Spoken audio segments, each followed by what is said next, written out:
organization for the last 20 years. The purpose of Latina Empowerment Day is to ensure that Latinas have a day of reflecting on the issues that affect them and are also that we're ready to take action.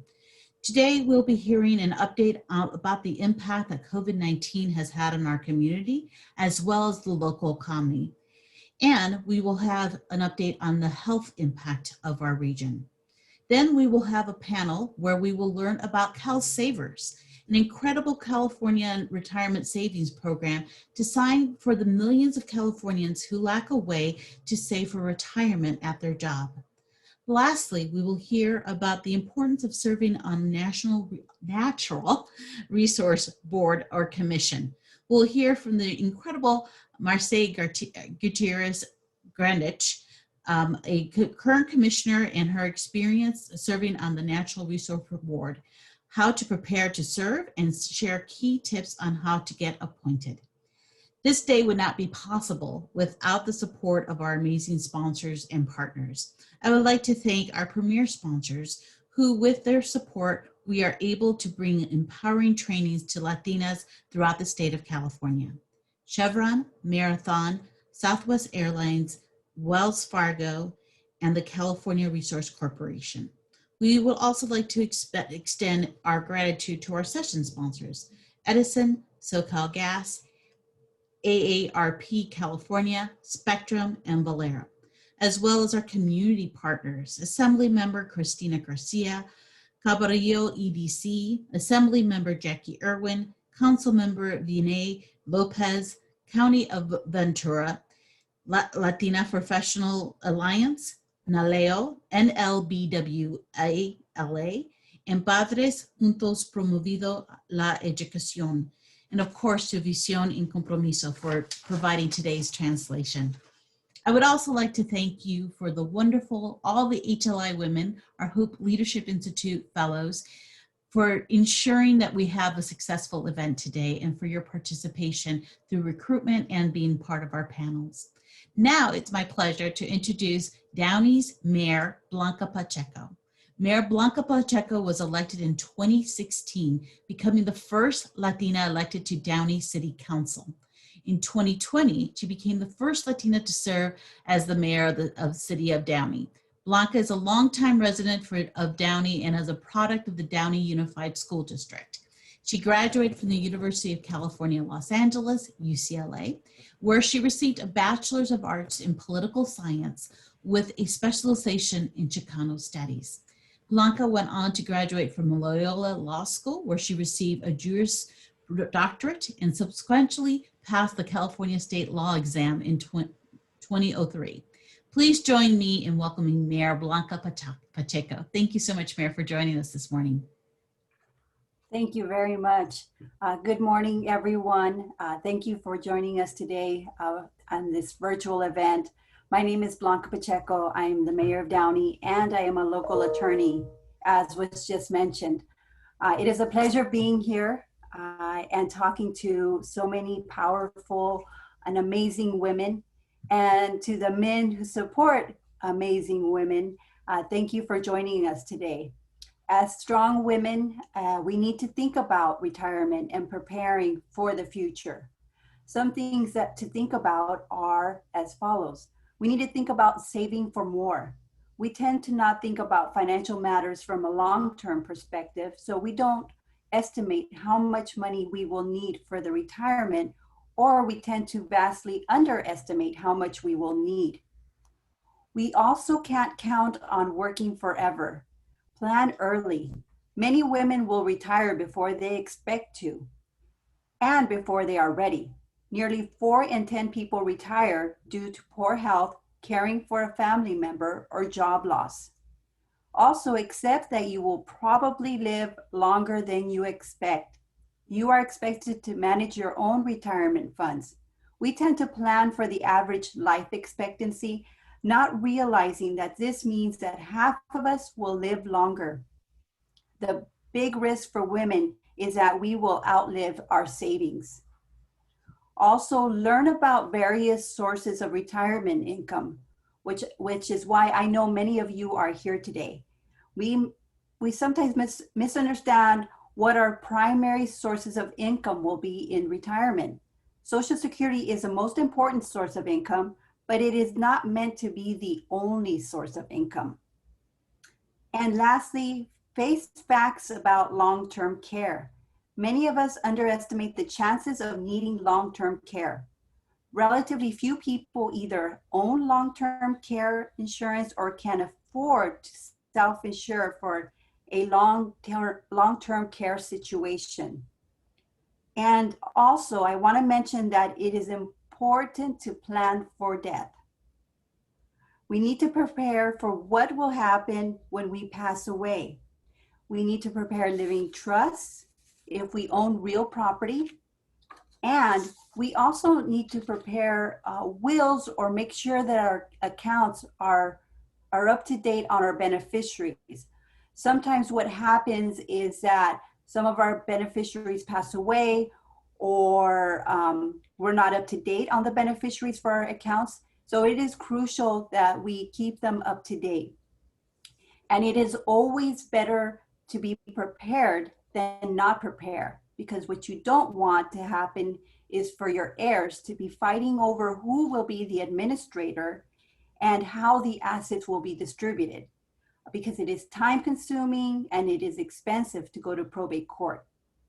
I want to conclude with just mentioning a little bit about COVID and this unprecedented year. We've been challenged to do a lot more in our communities and to provide as much resources as possible. So in Downey, we've done just that. Some actions that we've taken in our city are we've provided an information page on our city's website homepage with the most up-to-date information. We've also had over 2,500 posts on our social media websites. We have a special COVID hotline, which is answered by a live person, and we've received 2,000 calls. Also, 352 businesses have been contacted related to compliance guidelines. We have installed plexiglass and 6-foot distancing markers at City Hall. We make it a requirement when entering City Hall that your temperature is checked, and masks are provided for those individuals who do not have masks. The city also received personal protective supplies from both the county and the state. And Parks and Recs Department has made available over 17,000 meals for our seniors. And we've done 4,200 senior wellness checks. And in partnership with Kaiser Permanente, we've developed a virtual online recreation center called Downey at Home with activities for the whole family. These activities include Rec on the Go, the Mayor's Photo Contest, patriotic home decorating contest, a Downey virtual 5K, and we also had our first drive-in Mayor's Movie Night last weekend. We have created weekly videos to keep the community up to date as to any projects and events that we have going on in our city.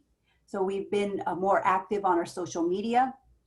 And the Community Development Department created a residential rental assistance program to help all those tenants affected by COVID.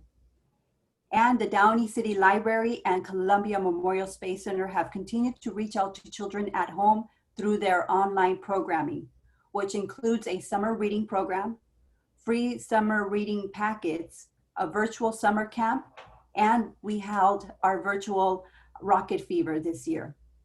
And our staff also continues to seek various grants to recoup from COVID-19 related expenses. And like I've said previously, we've just kept residents as informed as possible on both the city's website and social media platforms.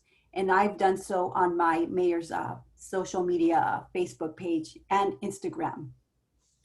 And as to what our future holds for us, it is hard to say. All I can say is that the only certain thing is the uncertainty. So what is important is that we hope for the best, but we definitely need to plan for our future. So again, I just want to thank you all for joining us today virtually. Thank you for having me today. It is always a pleasure being a guest speaker. So I'm going to hand it over to Helen now. Thank you, Mayor. Thank you so much. I loved hearing about your movie night. I'm going to try to see how I can join one sometime soon. And thank you so much, Mayor Blanca Pacheco, for being a role model to so many Latinas. It's important to have you in the position that you're in, especially during these very difficult times. Now it's my pleasure to introduce Assembly Member Monique Limon. It is not, as I mentioned, Monique is a longtime friend of Hope. She's also a fellow of our binational program. She was elected to represent the 37th district that includes over half of the county of Santa Barbara, as well as nearly a quarter of the county of Ventura. Born and raised in the 37th district, Monique has worked continuously to serve her community as an educator, leader, and an advocate for causes advancing the quality of life in her community. She is also a binational, as I mentioned, a binational fellow of Hope. Thank you so much, Assembly Member, for joining us today. Thank you. And thank you, Helen, and all the Hope sisters that are out there tuning in nice and early. And it's an important reason to tune in. I think when we think of Latinas and economic development, it really starts with us. It starts with us as individuals, thinking about what we can do. I, in the Assembly, chair the Banking and Finance Committee, and I've become the first woman of color in history to chair that committee, and only the second woman in history. And this is either in the Senate or in the Assembly. And what I think about when I think about economic empowerment is I think how us as individuals are able to cope with some of the economic challenges that we have, and how we're also able to empower ourselves. What I can tell you is that this is a particularly difficult year, as every single one of you knows, that we went into this particular recession with more debt than we had ever gone into. And so that's an important factor that matters in how we think about the individual things that we do to empower ourselves, not just on the political, social, personal level, but also on the economic level. Latinas are a growing number, not just in California, but in our country. We are a growing number in our population, as small business owners, as homeowners. And so when we think about how we contribute to the overall economy, it's important to recognize that as our numbers go up, we want to be at the forefront. We don't just want to have a large population size and not see some of those increases in some of the things that are really important for us in terms of economic development. Now, having said that, there's also a lot of challenges. Even though we're a growing number in our state and in our communities, we still continue to see some major challenges for Latinas and also for our overall Latino community. When we look at the gender gap in terms of pay, we still see that the Latina woman makes less than the white woman, than the African-American woman, at less than 50 cents an hour, and that to the dollar. And that is something that is a huge, huge, huge concern to us in our state, because we know that that's going to slow down our ability to empower ourselves economically. So when we think about the issues that are important, we know that pay equity is an issue that we have to look at. We want Latinas and actually every woman to get paid, for the same job, for the same work, equivalent to their white male counterpart. But that's something that we continue to work on, and certainly legislators try to think and identify how in the world we can do this through the legislative process, and have passed some bills around this very issue. Additionally, what we also know is that Latinos overall represent more than half of the renters in the state of California, and also use more than 30% of their income for housing costs. Now, this is a big percentage, and for some families, we also recognize that the percentage they're spending on housing cost is much more than 30%, much more. And we start to see challenges when that happens, because that means that they're vulnerable to this, to this housing cost, which we know in California is particularly high. We do, of course, hope to see more Latinos in home ownership. And as the chair of banking and finance, I've had a number of hearings on this particular issue about how we increased home ownership. But we also know that all of these factors, when you look at the pay of Latinas, pay of Latinos, their ability to own homes, they're all connected. These are not isolated issues. We still also believe that education is core to Latina and Latino empowerment. There is no doubt about it.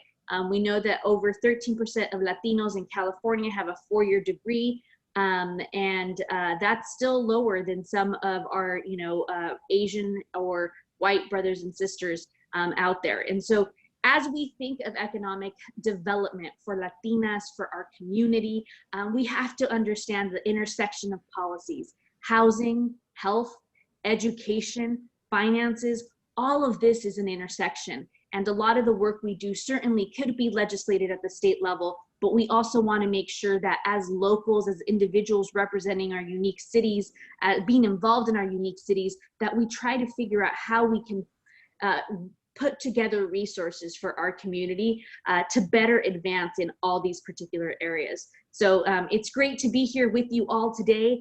Great to absolutely connect with you, and I look forward to questions. And I look forward to also finding solutions with you all. Thank you. Thank you so much, Assembly Member. We are just so proud to have you part of our network, to have you there in Sacramento.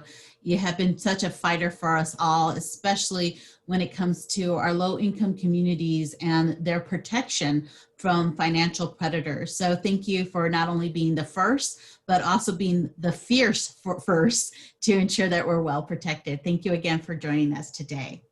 Now I have a great pleasure of introducing Nancy Mwamai. I hope I had that right, Nancy. Please forgive me if I didn't. She is the Senior Investment Strategist for Wells Fargo.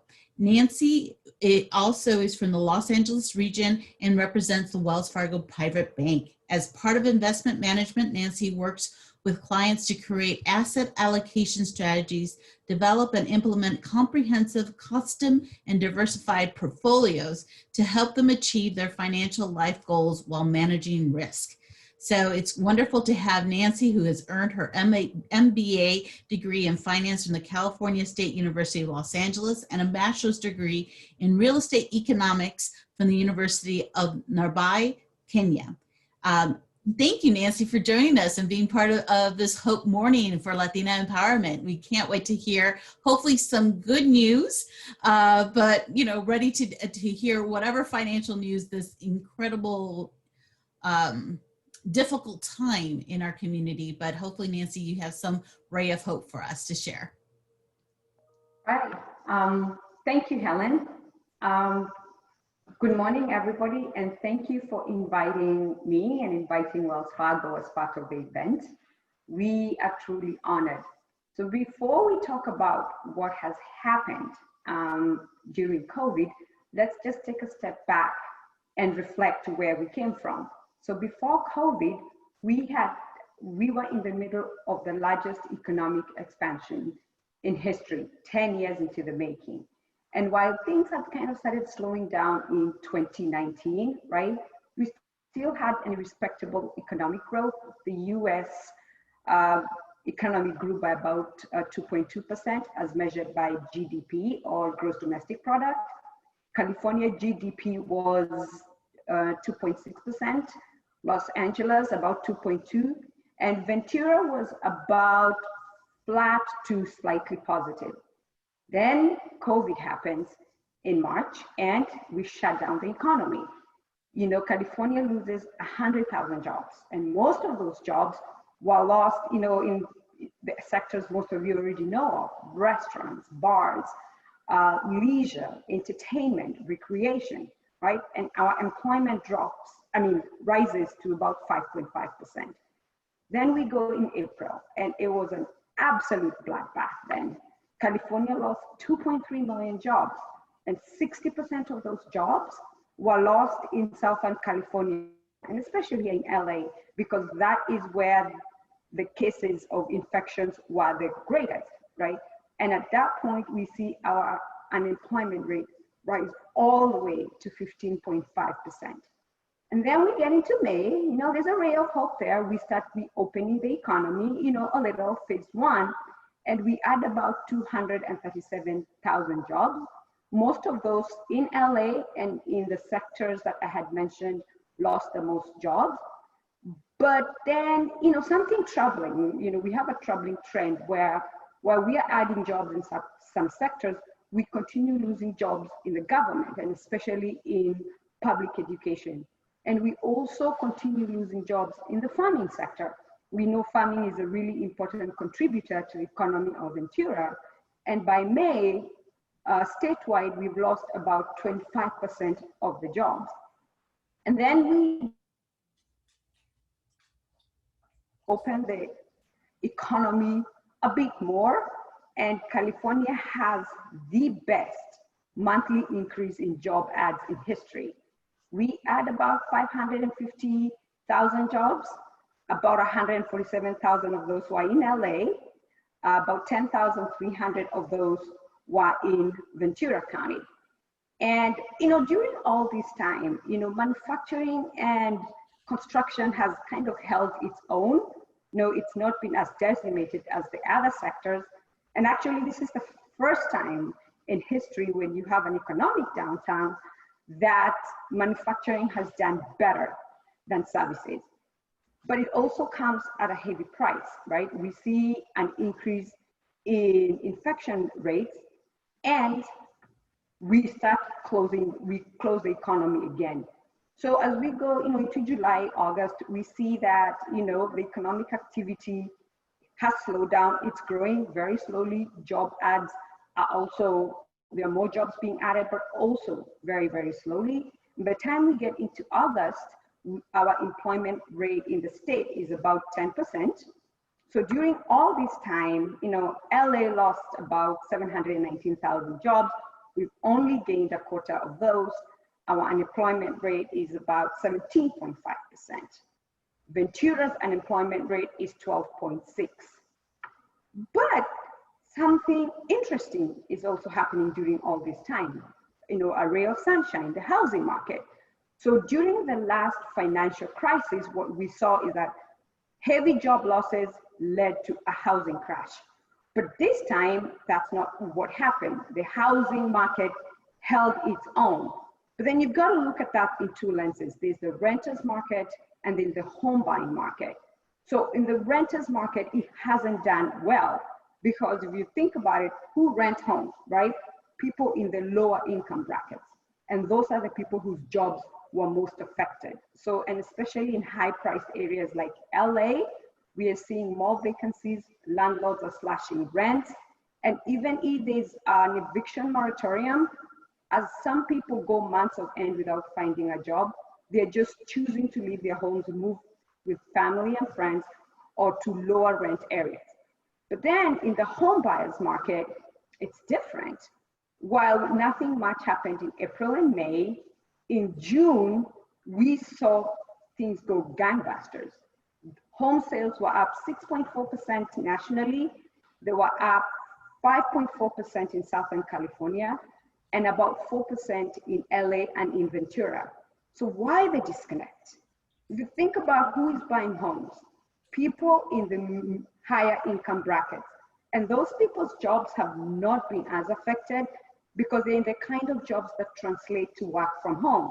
So think about finance, you know, insurance, IT, accounting.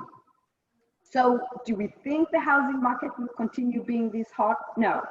There was some pent up demand, but now that has actually now slowed down. So as we go into the future, what do we expect, right? I mean, we have, you know, if we get a vaccine, that is when we really see a turn. We see we have an election coming. So let's expect that the economy will be volatile for a while. So back to you, Helen. Thank you so much, Nancy. Very good way of helping us concentrate on what has been the impact, which we know has been very devastating for low-income communities, has been very devastating for Black and Brown communities in particular, but also sharing where some opportunities are. It was good to hear about the advance, or that manufacturing hasn't been hit as hard, because a lot of our communities are represented there. But once again, thank you so much, Nancy and Wells Fargo, for giving us this time and this critical overview at this moment. I am now happy to turn over turn over our program to concentrate specifically on retirement. And by doing that, I'm happy to introduce Adriana Mendoza. She is the Associate State Director for AARP California. In this role, Adriana works to position AARP as a trusted resource and leader in local communities, as well as with elected officials, business leaders, and nonprofit organizations. Adriana holds a BA degrees in Spanish and Public Policy Administration from California State University, Bakersfield, as well as a master's degree from UCLA in Social Welfare and a master's degree in Public Policy from Claremont Graduate University. So we're in incredible hands, as Adriana is currently pursuing her PhD in Political Science at Claremont Graduate University. Please welcome Adriana Mendoza. Thank you, Helen. It's my pleasure to join Assemblymember Limon and Mayor Pacheco today and the panelists to discuss financial security issues and Latinas in California.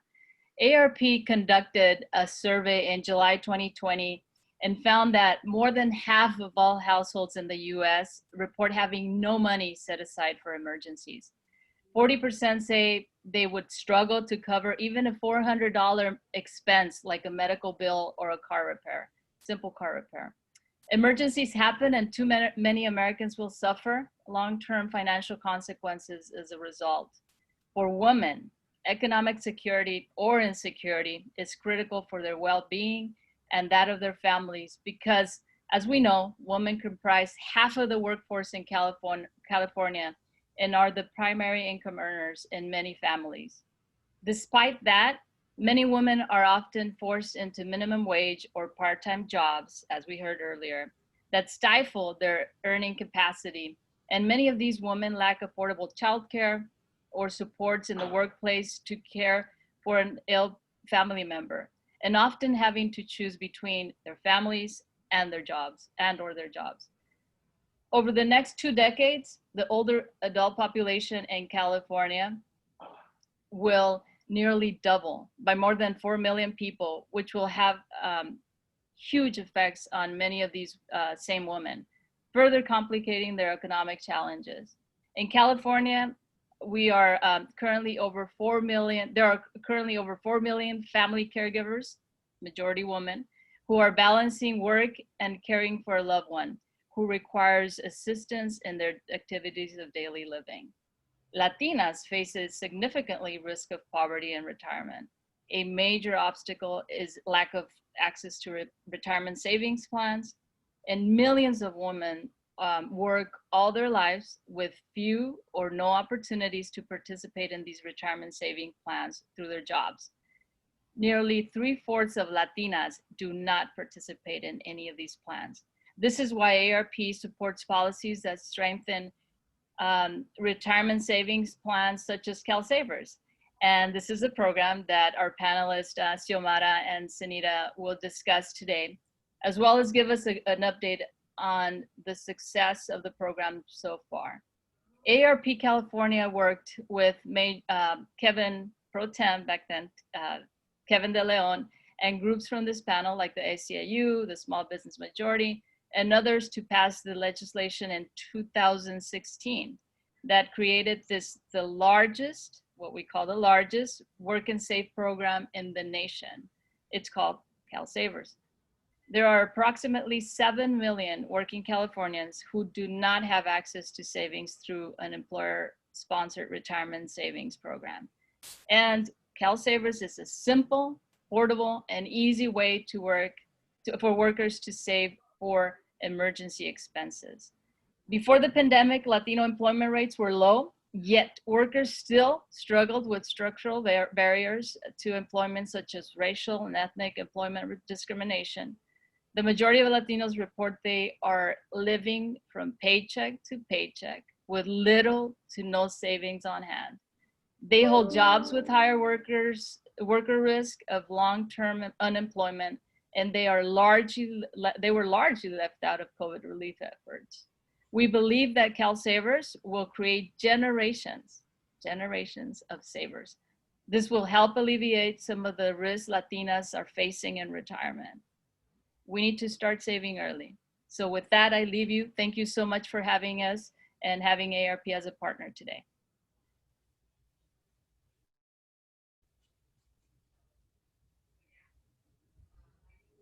Thank you, Adriana, for your constant support and just very difficult statistics to share, but important so we understand the importance of saving early and the importance of programs like CalSavers. So once again, thank you for AARP California's support of hope and for this timely investment in conversation around retirement. Now it's my pleasure, but before I do, we move on to the panel, I do have some housekeeping reminders, and of course I want to introduce President Yvonne Walker shortly. Before I do, I just want to remind the participants to use the Q&A box to ask questions. We will take time to end the session with our panelists to answer some of the questions that you list out. You can also communicate and network with other participants in the chat box. Now, I am going to always introduce her as President Yvonne Walker because I think that's an incredible distinction, and I like to think also that that's a way to put some really good energy out in the universe. So for more than 20 years, President Yvonne Walker has dedicated her life to serving the people of California through public service. In May of 2008, she broke racial and gender barriers to become the first African-American woman president of SEIU Local 1000. Yvonne has developed her leadership skills in the U.S. Marine Corps, where she learned the importance of discipline, dedication, unity of purpose. That made me even sit up a little bit more. Currently, President Walker is also vice president on SEIU's International Executive Board. She also currently sits on California Secure Choice Retirement Investment Board. Welcome, President Walker. And please give us an overview as you start our session on CalSavers program. All right, thank you, Helen. I appreciate the kind introduction. And I also want to give a special thank you to the HOPE team for inviting me to moderate on Latina Empowerment Day. I always find it incredibly significant when women support women. I really appreciate the opportunity to spread the word about CalSavers.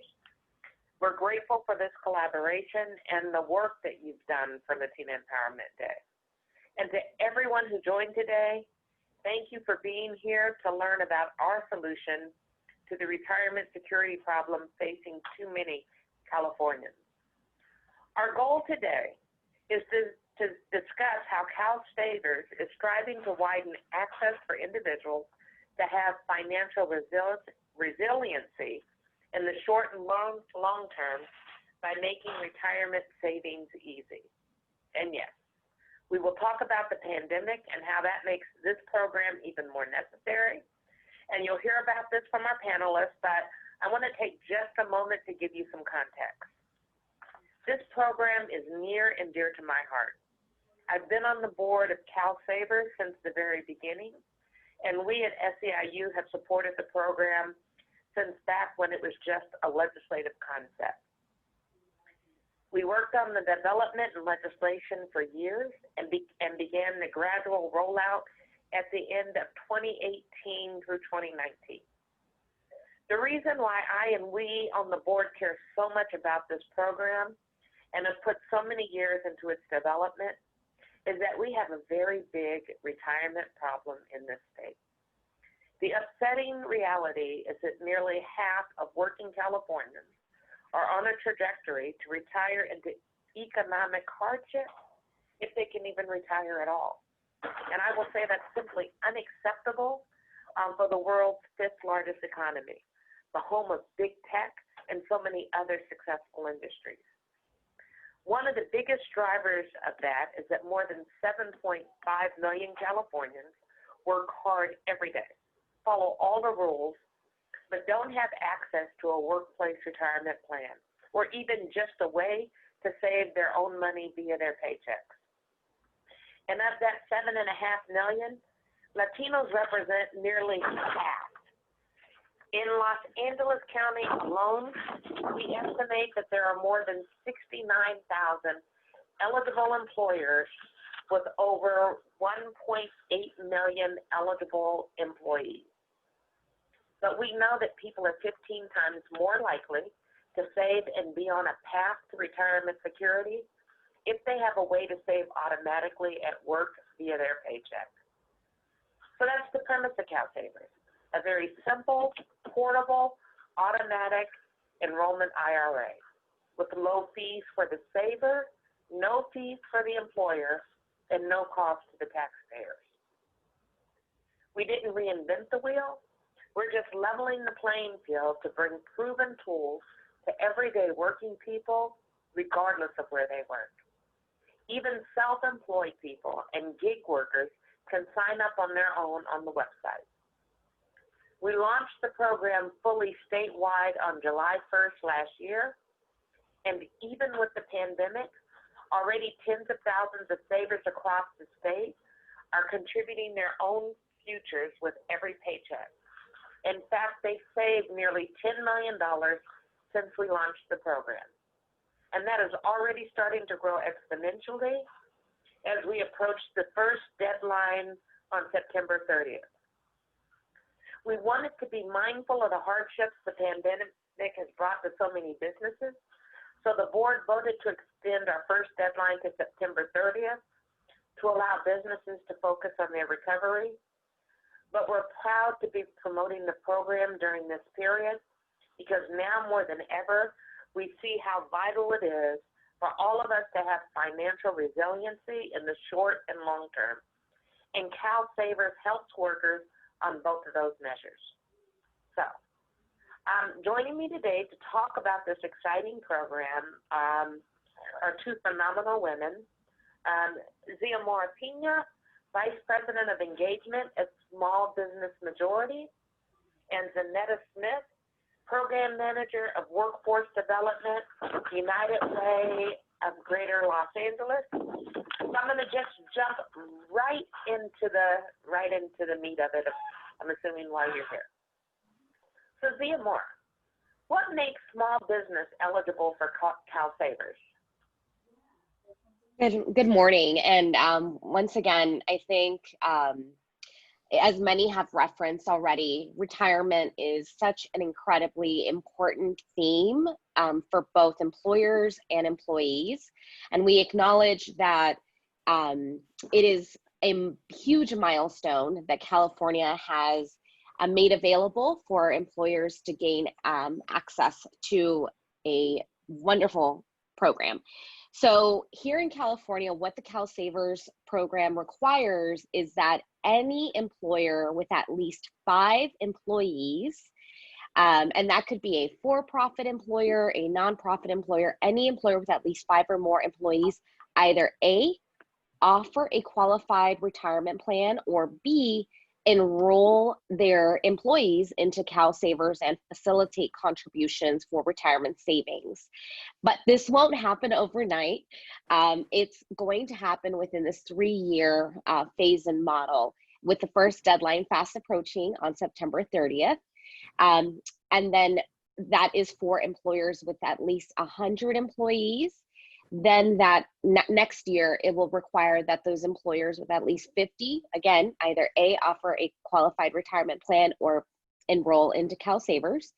And then the following year, by 2022, that will extend to those the smaller employers with at least 5 employees.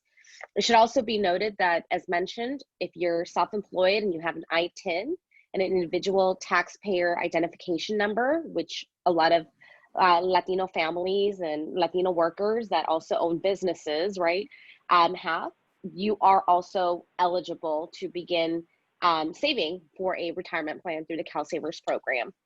And so in a nutshell, that's the basic eligibility. There is no, one of the other things I should mention for businesses is there is no option to contribute to the savings of the employees. So there's no matching, which can also be a benefit that you may look at when you're looking at other plans. So yeah. Thank you. Thank you. So this question is for both of you, but we'll start with Zanetta. What are some common misconceptions about saving for retirement in California? And what are key financial tools that all Californians should have? Yeah, I think some common misconceptions is that it's hard, it's expensive, this is not the right time in my life. Retirement is something that wealthy people can do and afford. How do I access my retirement money? If it's an emergency, I think those are all misconceptions. And I think some things that financial tools that all Californians should have, I think it has been said, a life insurance policy and a retirement account. Absolutely. Demora? Yeah, I think one of the common misconceptions we heard often, especially as we were connecting with employers, we were one of the business groups that was doing a wealth of research alongside AARP and several other key stakeholders across the state on this issue. Back in 2015, as we were figuring out what implementation would look like and what SB 1234 would look like as well, which was the original Secure Choice Bill. And one of the common misconceptions we heard was that, business owners aren't offering access to a retirement plan because they don't want to. In fact, a scientific poll that we released in partnership with AARP found that about 73% of California small businesses said that being able to facilitate a completely voluntary portable retirement program would help them attract and retain top talent. And nearly 2/3 of California business owners supported the state legislation that established CalSavers. And so when we think about the barriers, right, the barriers that existed or that still exist for very, very small businesses to be able to obtain a retirement plan. And when we talk about small businesses, I want to clarify here, we're talking about those businesses that have less than 50 employees. 96% of all businesses do. And furthermore, 92% of businesses in California have less than 10 employees, micro businesses. And so when you're talking about that one owner that wears the multiple hats as the owner and, the purchaser and goes and gets supplies, and then they have the responsibility of also doing HR. A lot of businesses, the three factors that really conflicted with being able to go out and get a retirement plan was cost, administrative burden, and oftentimes it was also the time, how much time I'm going to spend researching, how much on a monthly basis am I going to have to on burden for myself? Am I going to be a fiduciary responsibility? If I do pick the wrong plan, can my employees sue me? And some of the plans are expensive, oftentimes requiring that you put up a massive amount of cash up front in order to establish the account. And CalSavers really solves for that and really doesn't have the costs associated with establishing an account and facilitating those contributions. The time, one of the things we've heard a lot of feedback from business owners, that's been one of the things that we value, is having the opportunity to have had some of our business owners within our network participate in the pilot and subsequently now are in the CalSavers program. And we often go back to them and ask them, how was the registration process? How was the process to facilitate the payments? And it's smooth and easy. And so just want to clarify again, the common misconception here is it is challenging, but CalSavers has solved for a lot of these barriers that really existed, especially for micro businesses and furthermore for Latino micro businesses. Absolutely. And one of the things on the board that we noticed from the workers that came in to testify was they really appreciated the fact that they would be able to plan for their future because they had no way to do that before the possibility of CalSavers.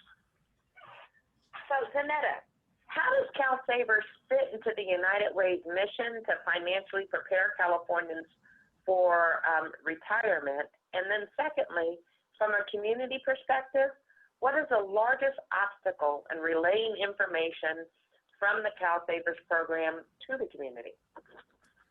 One of United Way's big missions, or one of our working areas, is economic mobility. And that's the department that I work in. And it's really about giving people access to jobs and services. So that's how CalSavers fits in with our mission, really giving people access to retirement accounts.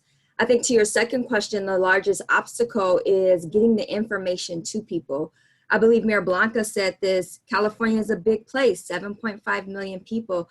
Los Angeles and Ventura County alone have 1.8 million people.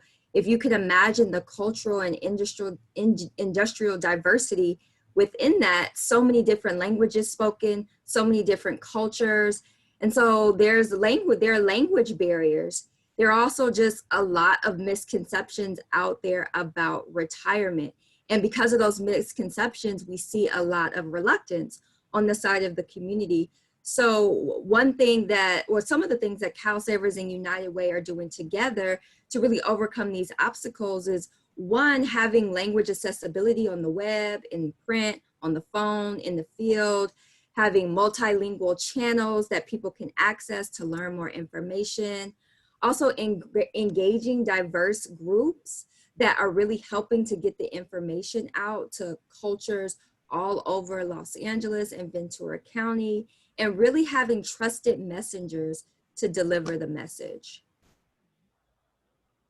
Thank you. And Xiomara, the small business majority has been a major supporter from CalSavers since the very beginning. In your feedback from businesses and employees, what has been some common misconceptions or hesitations from diverse and mixed economic communities about joining the program? Yeah, and one of the things that we've heard, I always like to say, I always like to prepare my remarks, and I was going back and looking at, what has been that feedback from the business owners that we've worked with. One business owner citing, instead of calling it CalSavers, it should be called Lifesavers, because it really can be that lifeline for employees. And it's one of those issues of retirement reminds me so much of healthcare, because for our Black and Brown communities across the state, oftentimes you've been locked out of access. And so having an access point to begin obtaining quality healthcare, having an access point to begin planning for your financial future for yourself and your family is incredibly empowering and needed.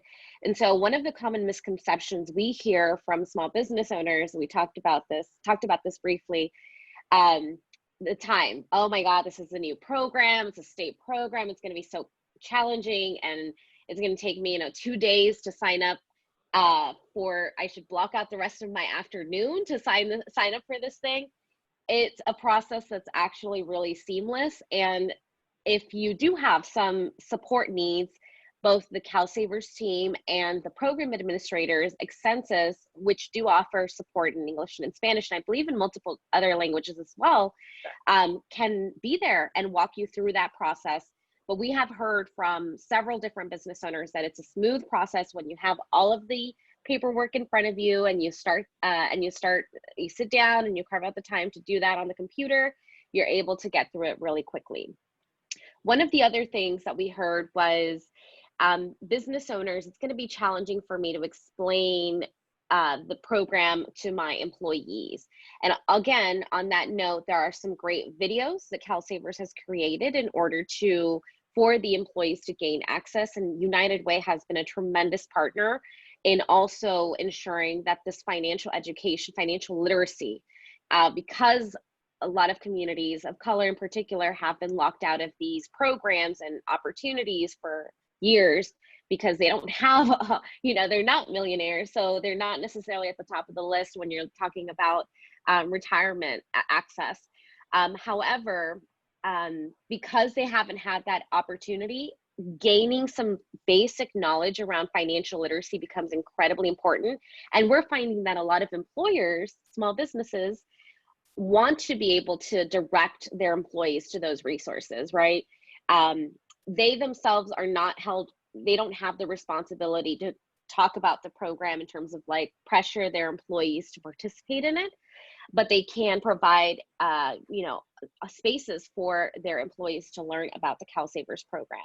And then lastly, we'll just mention one other tidbit from one of the business owners that we connected to the program. She enrolled shortly after attending one of our events and talked about how important it was in terms of retaining top talent, in terms of a portable benefit that their employees would have follow them in their professional trajectory was also important for businesses. So those are some of the things that we've heard, and turning it back over to you.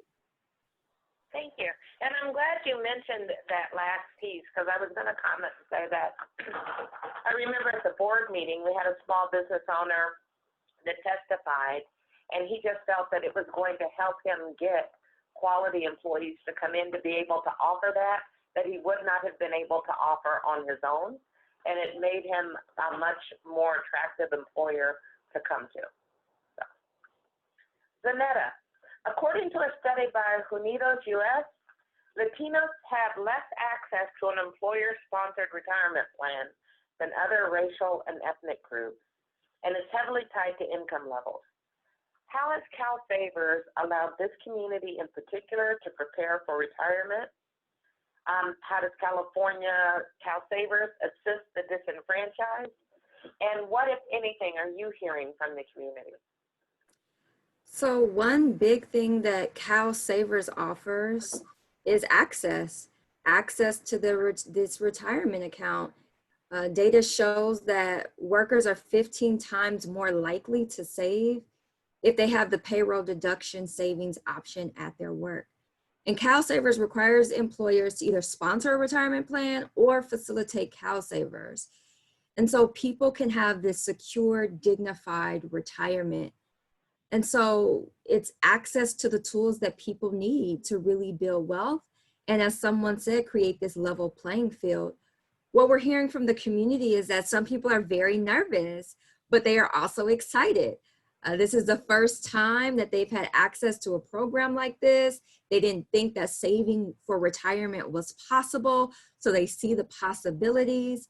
And that CalSavers, the fact that they have the automatic enrollment and automatic payroll deductions, really takes all of the research and guesswork out of the equation. It just lets them enroll, they start saving, and they don't even have to think about it. So they feel a sense of achievement, they feel successful, and they have a bit of hope, more hope and optimism for the future. Thank you. Thank you.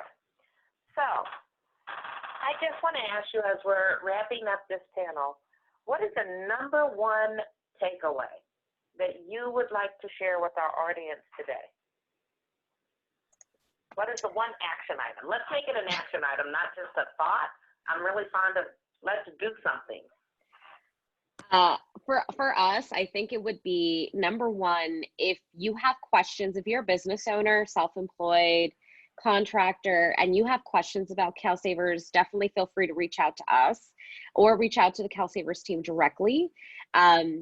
We also, I believe in the power of peer relationships, and also, oftentimes as a business owner, you might want to hear from someone else who has employees and has gone through this process already. So we do have a network of business owners that have participated that will also be accessible and are oftentimes available to talk about their experience. And so if that's something that you guys, if you all are interested in more information, visit the website. We also have 2 events coming up in English and in Spanish on September 23rd. So you're welcome to join us for those, where we'll go in detail along with the CalSavers team, talking about the whole process from beginning to end on enrollment. What does that look like? What do the different, what's the different paperwork that you need to have handy when you start the process? And so on that front, we do want to extend that invitation. So I gave you guys 2 or 3 action items there. That's awesome, Diamar. Right after my heart, Zanetta. I would say if you aren't enrolled, go to your employer and see what the options are and get enrolled in CalSavers. And then if you already have a retirement account, pull the paperwork out and see, does it match your needs in retirement? Really think about what's the history? How long are people living in your family? Are people living to 100? Are people living to their 80s? Are people living to their 70s? And does your retirement account, is it enough to last you how long your family members are living? So if you don't have a retirement account, let's enroll in CalSavers. And if you do, let's pull that paperwork out and really go through it and see, is it adequate enough to last us? Because some people are living to 100 years old. I know someone in my network who just died. They're 100, their funeral is tomorrow. And so I know sometimes we don't think about living to 100, but some of us do. All right, thank you. And I would feel remiss if I didn't add my own action item for you today. One of the things that I think is the most important for CalSavers is the fact that it's portable and it will follow you throughout your working career in California. So I would challenge all of you and ask all of you, talk to your kids. Talk especially to your daughters. Because imagine if they started saving for their retirement with their very first job at 16. By the time they actually do retire, that will be a significant nest egg and it will change their lives. Thank you, Zamora. Thank you, Zanetta. Really appreciate the knowledge that you shared with all of us. Thank you.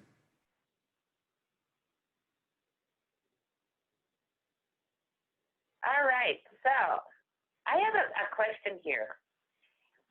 It was asked, can someone join CalSavers as an independent contractor? And the answer is yes. You can go on the website and you can sign up independently. And then the other question is, and I actually had this question as a board member, if one already has a retirement plan through their employer, can they join CalSavers to save additional dollars? No, I don't think you can. I'm sorry, Zamora? Yeah, you should be able to, but you also have to be mindful of how much you're saving. There are caps at the federal level that do cap how much you can save for a qualified retirement plan. But I think if you already have access through an employer, I mean, you might want to look at that plan, and that would be a good first place to start. There are some good benefits with the CalSavers plan. One that we have seen, especially during this pandemic, is that the first $1,000 that you save through the program goes into a money market account. And so it's there for you, essentially creating an emergency savings account that folks can draw down if they need it. And so I could see if folks are maybe stuck with one plan through their employer that they want to look at another plan. So that's a really, really great question. We might want to get clarification from the CalSavers team on that one.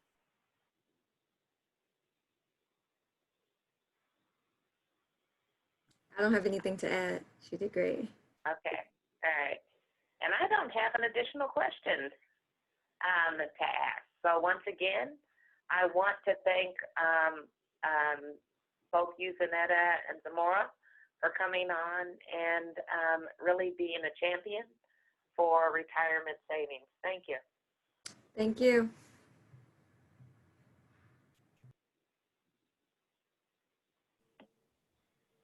Thank you again, President Walker, for your time, for your commitment, for being an incredible commissioner for CalSavers. And thank you to our panelists, Zanetta Smith and Samora Pena.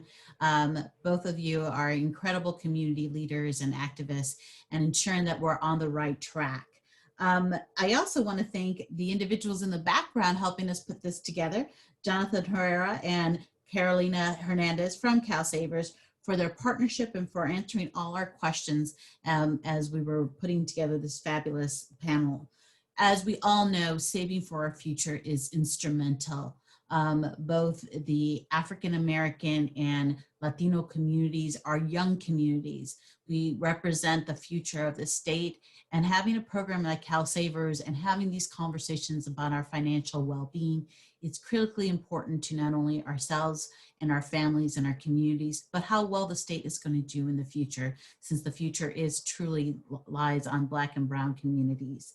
I also wanted to, one of our commentators on chat mentioned a saying that I just love, and I believe it was from Nancy from Kenya, who said, "No girl left behind" is their motto. And I would love to adopt that for the model here when we're talking about our financial well-being.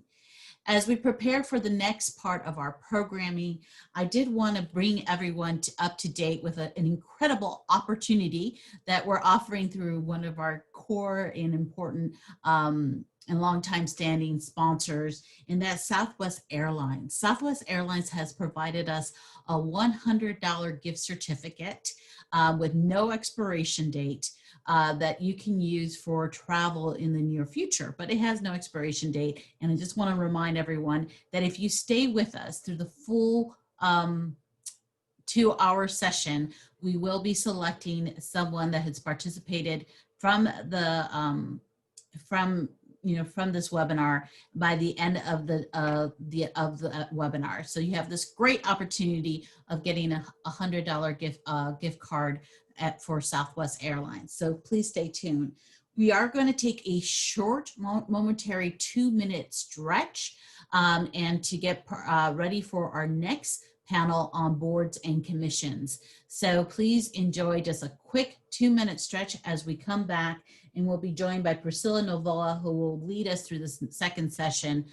Priscilla is our community engagement manager. So thank you, everyone. And don't forget, keep tuned in so you can be part of the raffle for the Southwest gift card. Thank you, everyone. We'll be taking a quick 2-minute break.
Good morning, everyone, and thank you for your patience as we transition to session 2.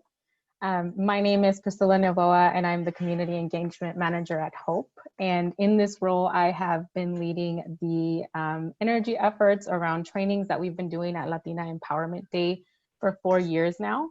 It is my great pleasure to welcome you all to session 2 to learn more about how energy issues are affecting Californians, but how less than 5% excuse me, of the energy board positions are held by Latinas. So in this session, it is our goal that you will gain a better understanding of how to apply and serve on boards and commissions. We'll be hearing from a current commissioner, Marce Gutierrez Graudench, who will be talking about her experience as a current commissioner and telling you how to prepare and giving you key tips for how to get appointed. Before we get started, I do want to hear from folks that have been a huge support of this undertaking, and that is our sponsors. They'll be giving you some updates on how they're faring with the environmental goals set by the state. So first off, we'll hear from Maria Ventura, who is the Public Affairs Manager for Southern California Gas Company in Ventura County. She has over 15 years of experience in both private and public sectors with proven leadership in communications, community organizing, and government affairs. She is a graduate of the Hope Leadership Institute, class of 2006. Welcome, Maria. Thank you for being here today. Thank you so much. It's my pleasure and honor to represent SoCalGas today. As noted earlier, I do represent the company in Ventura County, so it's especially important for me today because I'm also LA native, so this session really resonates for me. Wanted to share how proud we are at SoCalGas to have a long-standing partnership with HOPE. We have been a sponsor and partner since HOPE's incorporation in 1989. So much so that one of our retired employees, Minnie Lopez Baffo, was a founder. And also Susan Cifuentes Trigueros has served on the board for over 20 years. 4 of those, she was the president of the board. And currently we have Nicola Hernandez from our Sacramento office who's on the board. But not just that, several of my colleagues have also participated in the Hope Leadership Institute. And just as you mentioned earlier, Priscilla, so have I. At SoCalGas, we believe in and value diversity and inclusion. We recognize and understand all communities must be empowered with information about issues that impact them. And I'd be remiss if I don't talk about the current situation. We're all experiencing hardships in one form or another related to COVID. Todos estamos pasando dificultades relacionadas a COVID we recognize that y people were reconocemos experiencing financial hardships. de que las personas que están pasando estas dificultades hemos hecho para ellos un compromiso de que no desconectaremos el servicio porque queremos reasegurarle a nuestros clientes de que todos los servicios serían disponibles para ellos en este. Our communities program with a $500,000 donation, and that program spans 6 different counties, including Ventura. And this program was not only intended to help and feed individuals who are food insecure, but also help stimulate the local restaurant economy. And in Ventura County, that took form shape with a partnership with Food Share of Ventura County. We held events in Santa Paula and in Oxnard, where farm workers and other essential workers received nutritious food boxes and also local restaurant gift cards. When asked, restaurant in Oxnard, La Huerta, Jose Ortiz was very touched when I reached out to him personally and asked to purchase 400 gift cards at $25 each. He was touched that somebody cared to help his family run business. He explained to me that his restaurant had only been open a year, and due to COVID, they had to shut down for 2 months. So that extra support helped him keep his employees working and doors open. And this program, as I mentioned, has been replicated in other counties. But specific to LA, we had other partnerships. We had created a virtual job fair in partnership with LA Chamber, where 22 job seekers participated. We've also created partnerships with the Latino Restaurant Association and developed a program called the Restaurant Recovery Program, benefiting Black-owned restaurants. In addition to the fuel and community events, SoCalGas has donated $2.5 million to help nonprofits during this time, and Sempra, which is our parent company, and there are other affiliated companies, has donated $12.5 million to help during this crisis. And as we talk about having the challenges that many of our community face, if we talk about Latinos having to unfortunately serve a higher level of essential workers, that energy and security and other type of securities is a very real thing in our community. The conversation about, or the thought of, do I pay for my food? Do I pay for my housing? Do I pay for my energy bills? Is something that we need to take into account as we look for energy policies moving us towards reaching our climate action goals. So affordability should be considered, resiliency, and customer choice. And wanted to share something with you may not know. Is that we're very familiar with electricity coming from renewable sources like wind and solar, but also natural gas can come from renewable sources. Methane is naturally released from different waste streams, wastewater treatment facilities, landfills, livestock. We always hear about cows. We can capture that methane, clean it up, and put that into our natural gas system. And by doing that, what SoCalGas has pledged to become is the cleanest natural gas utility in the nation. We will incorporate 20% renewable natural gas into our system. There's also an interesting and exciting element, hydrogen. We have the possible opportunity of incorporating hydrogen into our system as well. I mean, hydrogen is very clean. With my amount of time, I'm not going to go too much into depth into different opportunities, but things like fuel cells and what have you. So in essence, there's different technologies that are evolving and enhancing, and SoCalGas is committed to being part of the solution to help California reach its energy, its climate action goals. And we need to just kind of take a step back. Recently, we've experienced California declared an energy crisis, and natural gas was able to be there and support during this time. 53% electricity was produced by natural gas. And natural gas has also supported the bringing on more renewable energy sources like wind and solar. So when those sources aren't available, natural gas can go ahead and generate the electricity. So it's a system that's all interwoven, and it's important that they all work together. And lastly, I know the topic of the board is, the topic of the session is boards and commissions. As I think about the collective wisdom represented by the mujeres, we would be a tremendous asset to the state of California.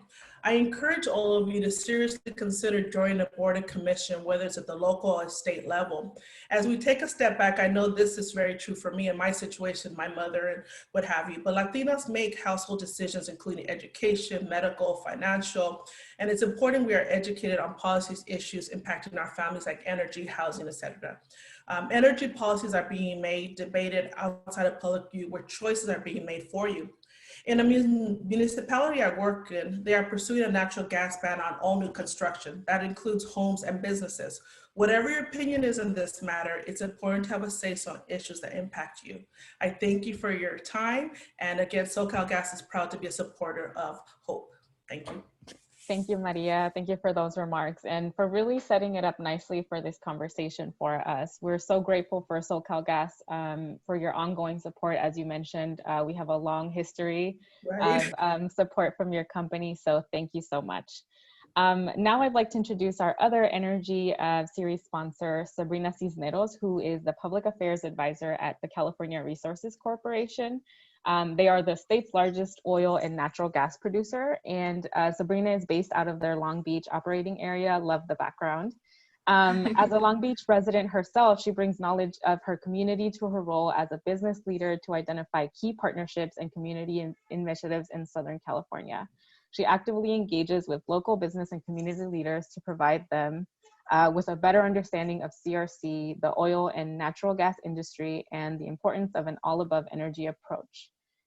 Welcome, Sabrina. Thanks, Priscilla. Thanks for having me today. I'm really excited to be here.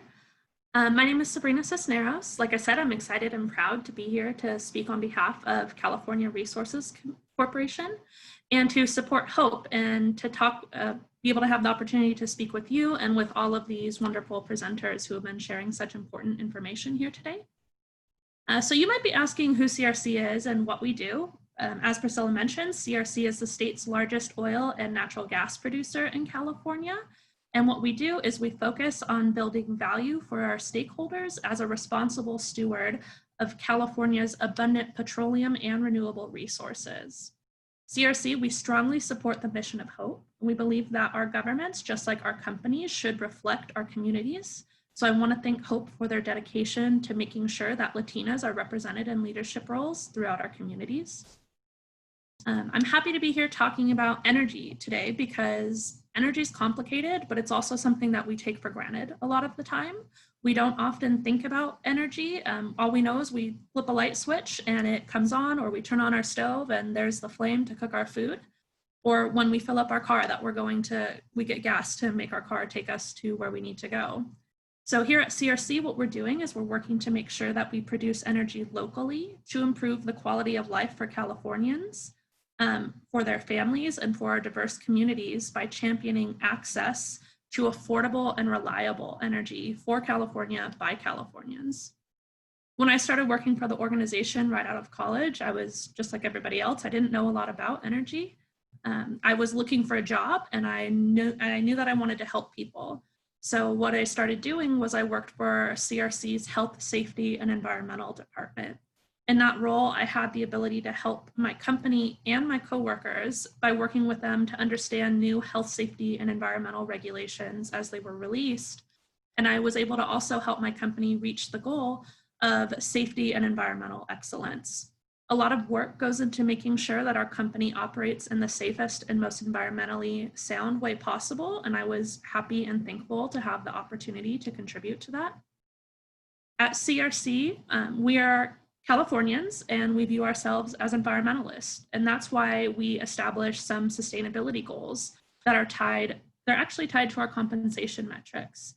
So since our sustainability goals were released, we've had a lot of progress. We have 4 sustainability goals. They focus on water conservation, carbon capture and sequestration, renewable integration, and methane emission reductions. All of these goals align with the goals that have been released by the state of California, as well as the values of us as Californians. We have these goals because we are dedicated to providing sustainable and resilient in-state energy production that meet the needs of our growing populations. The first goal, water, CRC is actually a net water supplier. We have provided over 5.3 billion, with a B, billion gallons of reclaimed water to agriculture in the state. And in 2019, we reused, recycled, or reclaimed almost 90% of our produced water. Here in Long Beach, that number is as high as 99%. So we're using, of all the water that we use, 99% of it is produced water. So carbon capture and sequestration, what that is we take carbon out of the air and out of our processes and inject it into the ground so that it's not released into the atmosphere. So CRC is actually the first company in California to obtain a permit to build a carbon capture and sequestration plant or project. So we're really excited that this is going to be coming online soon. We're in the process of pursuing that project and getting everything ready to start building. When this project is done, we're going to reduce our statewide carbon dioxide emissions by 30%. So this 30% reduction is the same as 250,000 cars if we were able to reduce the emissions of 250,000 cars. So that's a huge undertaking. We've also been working to integrate renewables. Utility scale solar has a large land footprint, and we have allowed third-party developers to actually come and build solar projects on our mineral properties. And in 2019, we entered a power purchase agreement for over 40 megawatts of solar projects.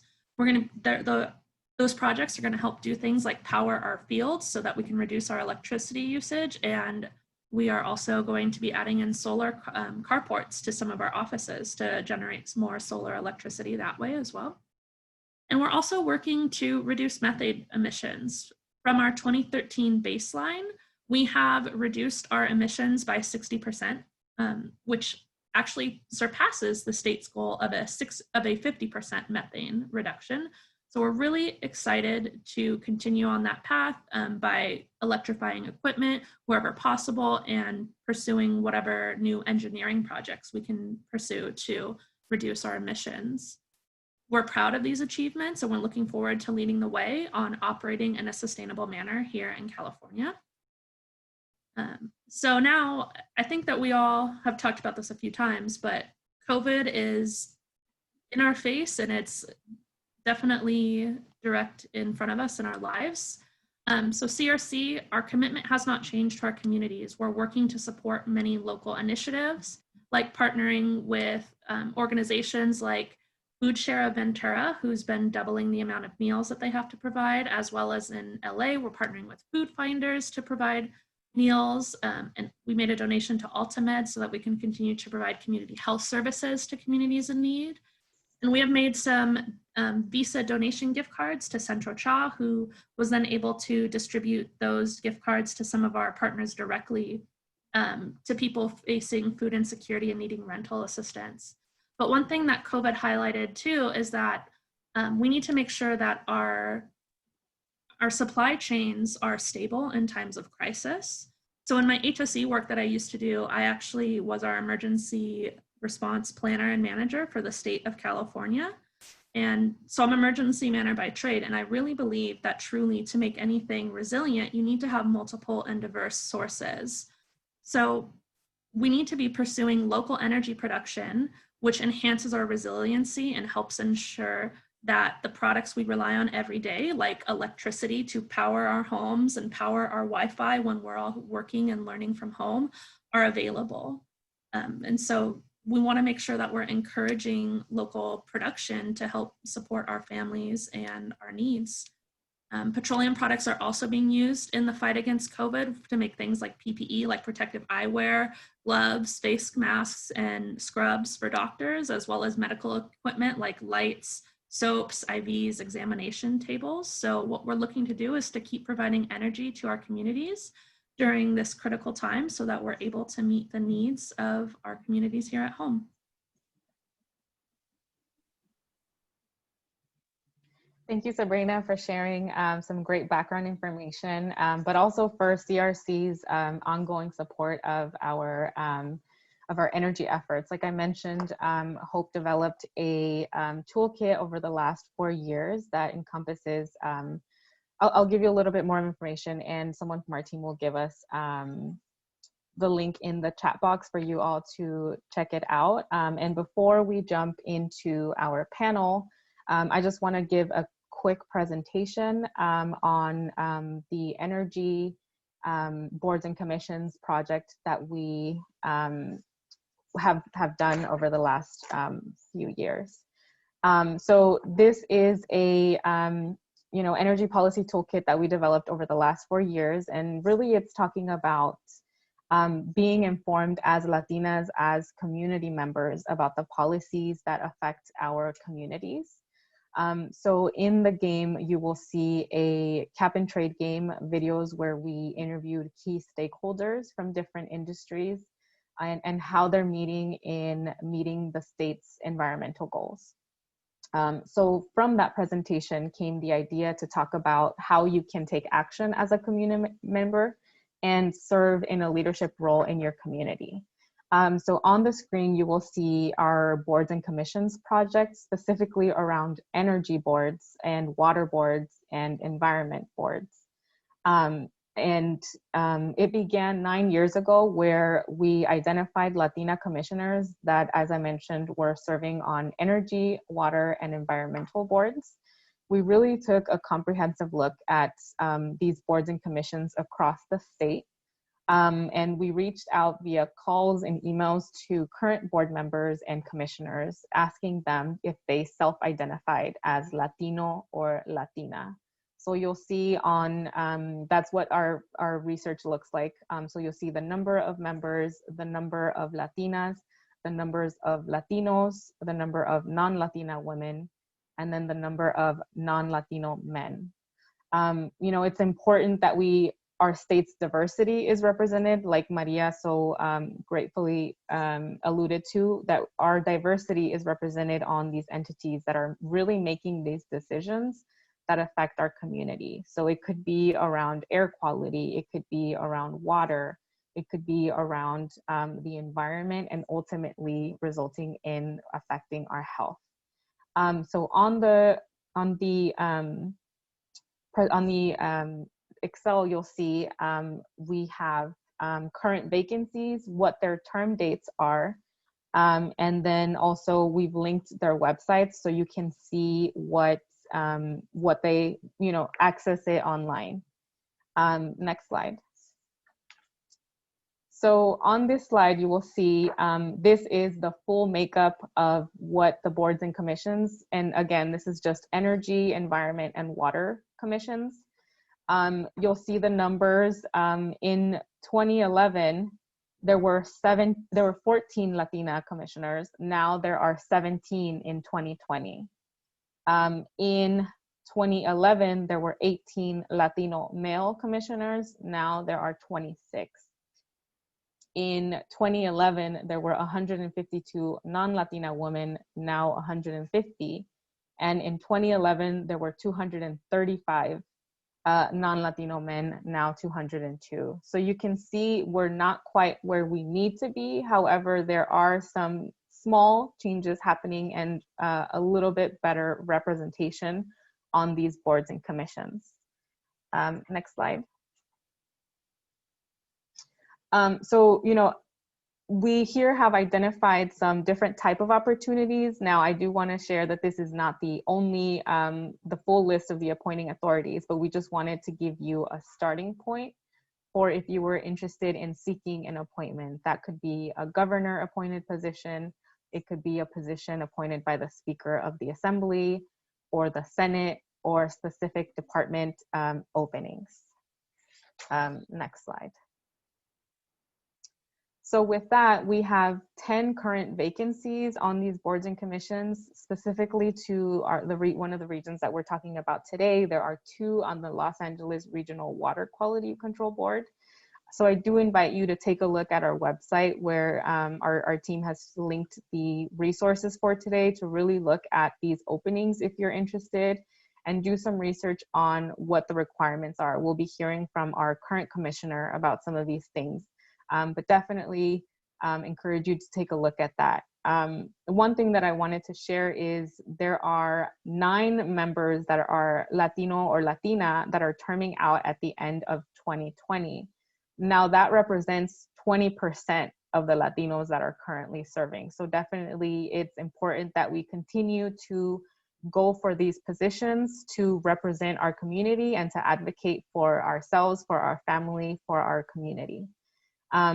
Also wanted to share that the governor specifically has a monthly vacancies report that's linked there, and you can check what vacancies there are on these boards and commissions.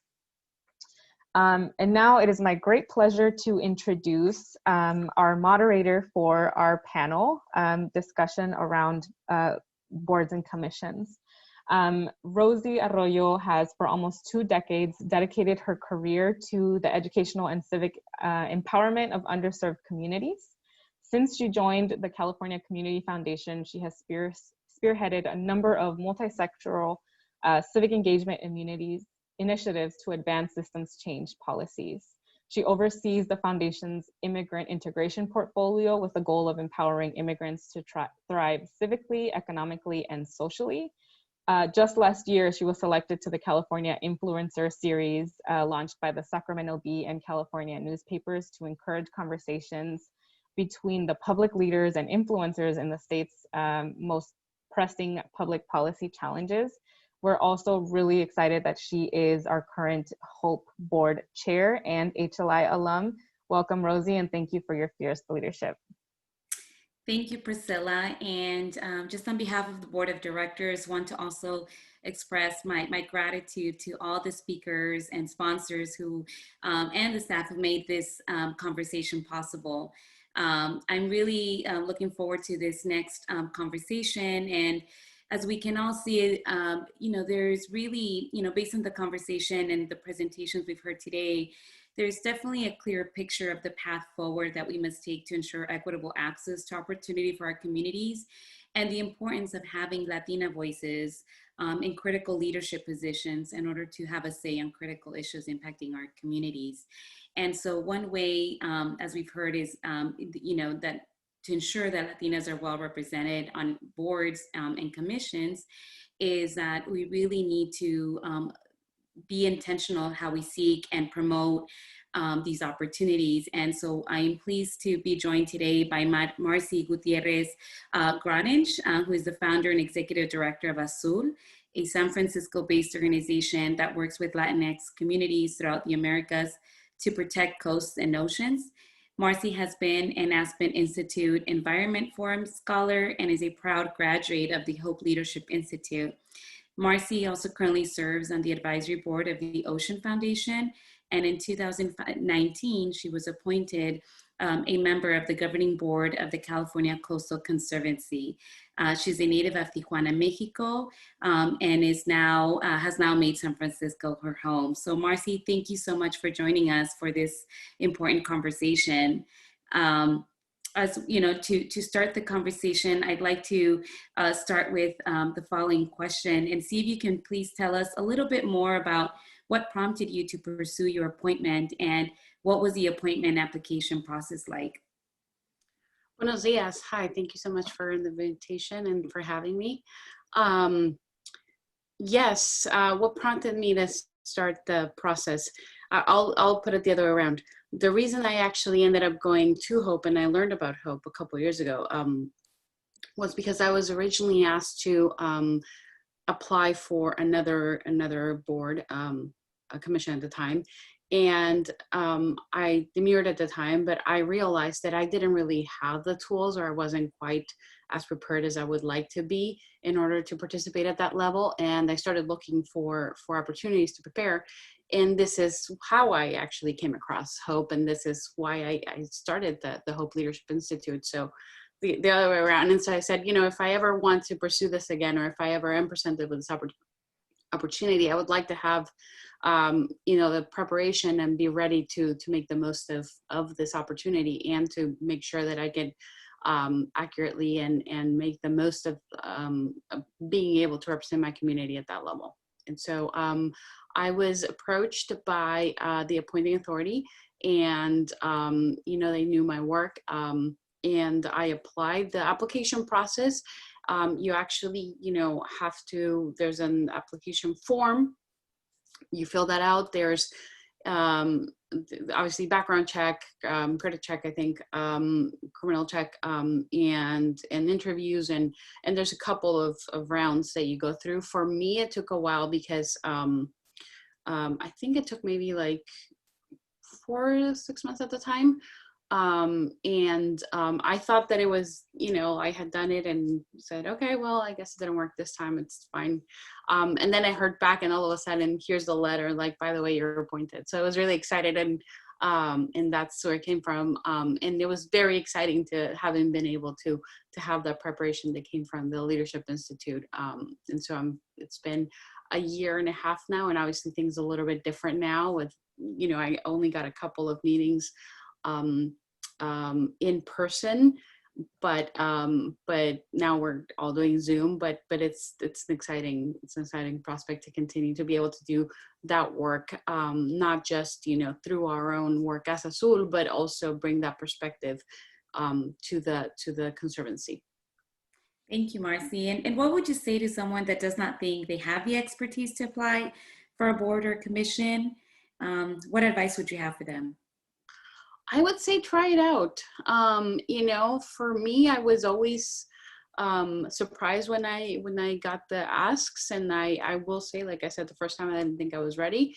You know, ask around, ask folks that you know, what does it actually entail? What do people do? Listen to the actual, you know, once you find the board that you're interested in, or commission, then follow it closely and look at what they're doing, read their materials.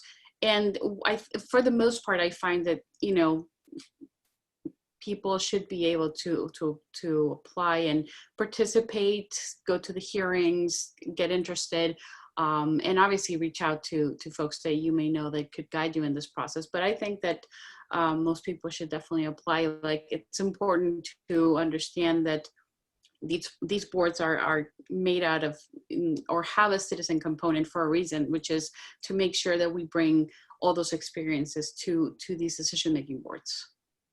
Yeah, and this kind of builds on the first question in terms of If you can also just expand a little more on the type of qualities that the appointing authority looks for in a candidate. Well, I can't speak for anybody, but I know that they're looking for, subject matter expertise, people that are, they have a opinion that's backed by, research and have like well-formed opinions and have the background and the information to prove that. Community relations is always good, because there's a little bit of trying to engage more folks into the work of the board that you're engaging in. Obviously that you're active civically, and that's usually, there's two ways, right? So you get asked to be on one, or you apply yourself, and so to either, your civic action is going to bring you to attention of an appointing authority, or through it you're going to see it. So that community service and obviously like I said already, expertise. Thank you. And what are some of the responsibilities of a commissioner of the LA Regional Water Quality Control Board that you can share a little more about in terms of like budget development and other areas? So I'm gonna change here. I'm actually not on the LA Water Board. I ended up jumping in for Irma Munoz, my dear mentor, wasn't able to come in here today. I'm a member of the governing board of the California Coastal Conservancy. But yes, there is responsibilities at that level, because we're actually, most of what we do is dealing with the projects that get approved and how the money is spent, and you have to review all these projects and look at what the members are, rather the staff is recommending and why, and if you're like me, you get into the weeds and you try to figure out where things come from and really understand the plans long term. And so you can get as involved as you want. You can get much more involved than that is required. And personally, that's my experience, that the more I know, the more I can understand, the better. But for us, we're a non-regulatory agency, and I made that decision because through my work, my day-to-day work, which is leading Azul, we do advocacy, and I didn't want to have any issues of conflict of interest. So those are things that you also have to consider. How does it affect your day-to-day work? How does it affect your life? How does it play into all of that? So for us, the Conservancy was the best bet, because it's non-regulatory, but at the same time gave me the opportunity to participate at that level and make an impact in the sense of increasing and facilitating the access of folks to the California coast. Yes.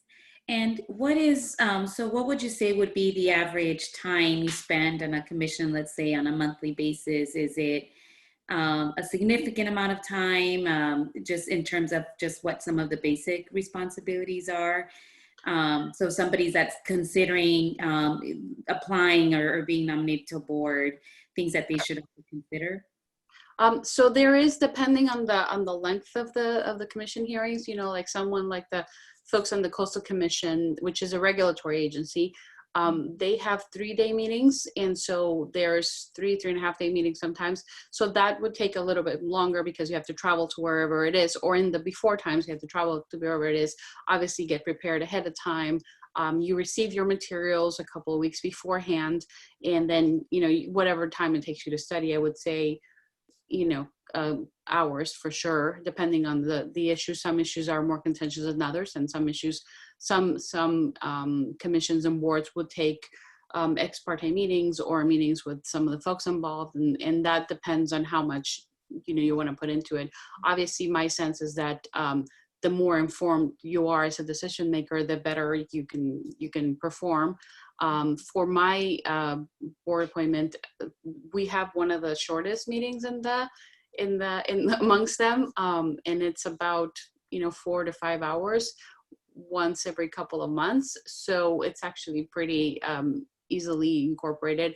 Again, it takes me definitely like at least half an hour, half a day or so to study the things and make sure that I'm up to date. Some issues take more than others, but there is you have to consider, like for us, we also have usually in the before times, again, we had a site visit or something to that effect the day before the meeting. So I would say 2 days to 3 days per month, or per it actually is held, plus the time that you do have to actually put into to review and study the issues. Thank you, Marcy. And what is the average, like the term limits, for example, on the board that you're on? And can you For get us, once that limit is over? yes, for us, the appointments are 4 years. I think that depending on the appointing authority, you have different terms. Like on the Coastal Commission, they're actually serving at the pleasure of the governor. But depending on who your appointing authority, you might have a different term. For us, it's 4 years. Thank you. And just, as our last, final question was, as a just, parting tidbit of information for participants today, any other advice that you would give someone that's thinking about applying for a board or commission? What would you leave them with? To do it, engage.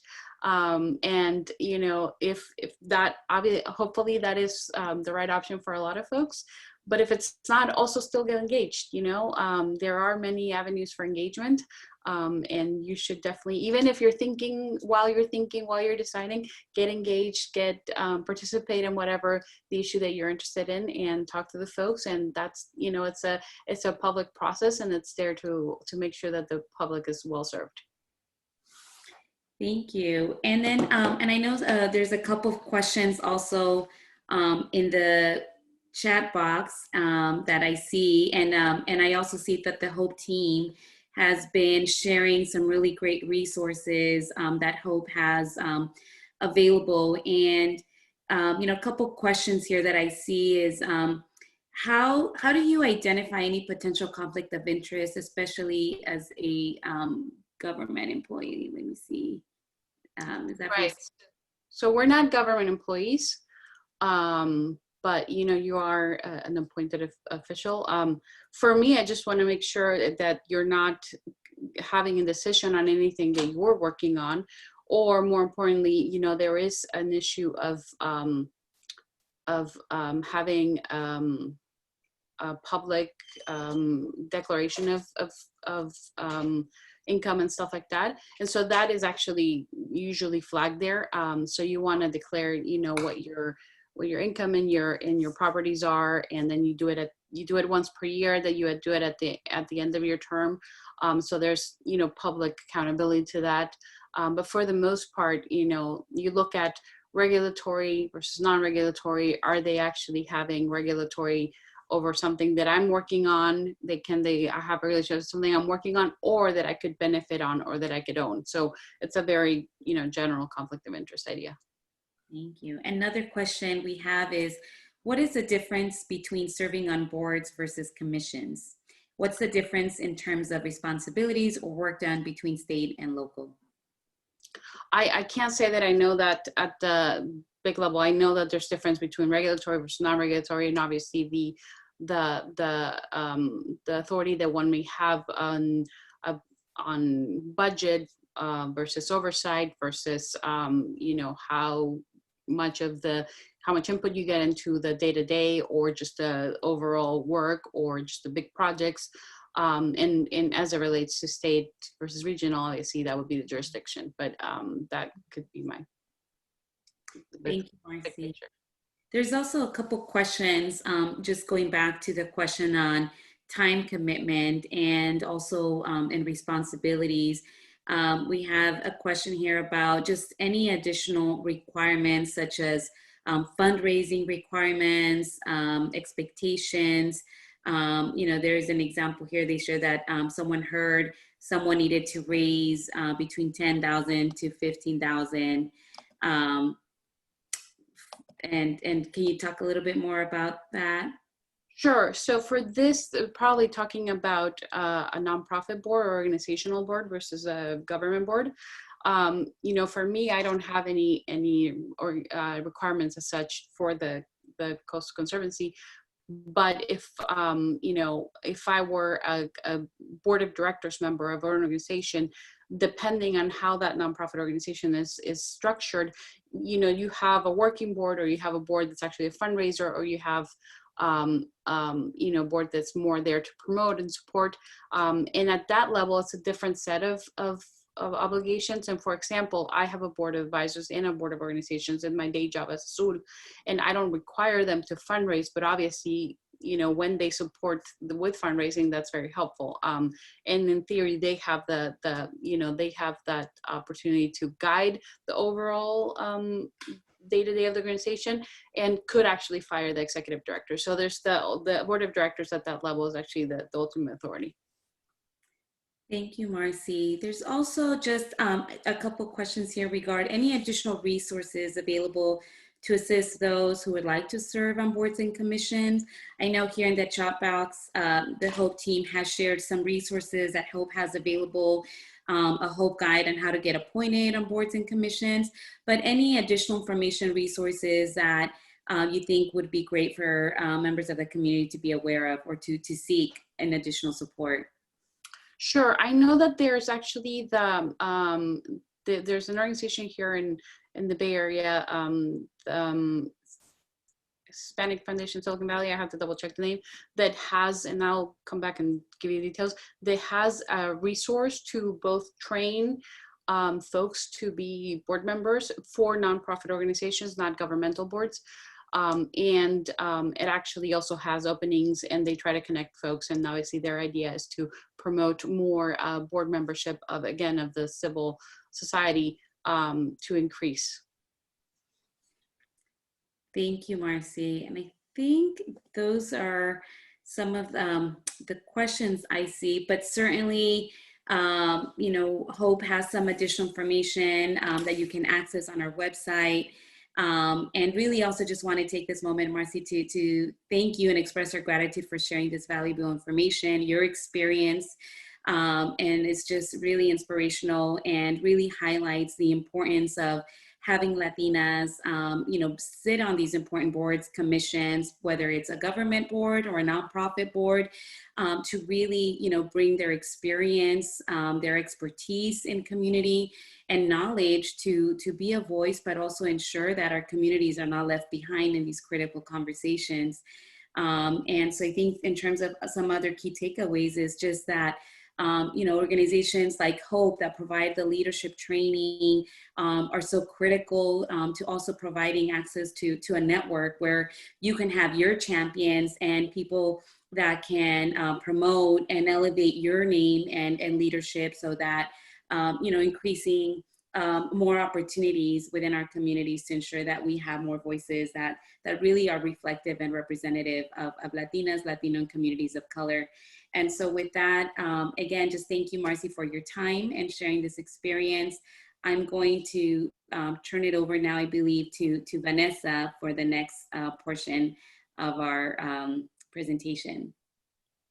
Thank you so much, Rosie, for facilitating this conversation, and Marce as well for answering these crucial questions and sharing your knowledge. I also want to thank Maria and Sabrina for your opening remarks to this session. We can't thank you enough for your support. At the end of these announcements that I'm about to give, we will be pulling up the person's name who wins the Southwest voucher. So please bear with me for a few minutes while we get that going. I wanted to give a big thank you to our sponsors and partners, our premier sponsors, Chevron, Marathon, Southwest Airlines, and of course, Wells Fargo. We'd like to extend our gratitude to our session sponsors as well, who are Edison, SoCal Gas, California Resources Corporation, ARP California, Spectrum, and Valero. As well as our community partners who have really helped us in supporting this effort as we've pivoted towards engaging our audience to join us for Latina Empowerment Days. Those community partners, Assembly Member Cristina Garcia, we have Cabrillo EDC, Assembly Member Jackie Irwin, Ventura County, as well as Supervisor Kelly Long. I also wanted to point out Latina Professional Alliance, who has been a great help as well. Naleo in their efforts to also get the word out and in really putting an emphasis on how important the census is to fill out. NLBWA LA and Padres Juntos promoviendo la educación. So after this, you will receive an evaluation after the conference. Please respond, and we really appreciate your feedback when it came to today's programming. And last but definitely not least, I would like to remind you to please, as I mentioned before, to fill out the census. You have until September 30th, end of this month, to fill out the census. And it's the last day to get it in and also be counted so that those resources can be allocated to your communities. And so we have been talking for most of the day about representation, and this is how we get folks that share our values are elected.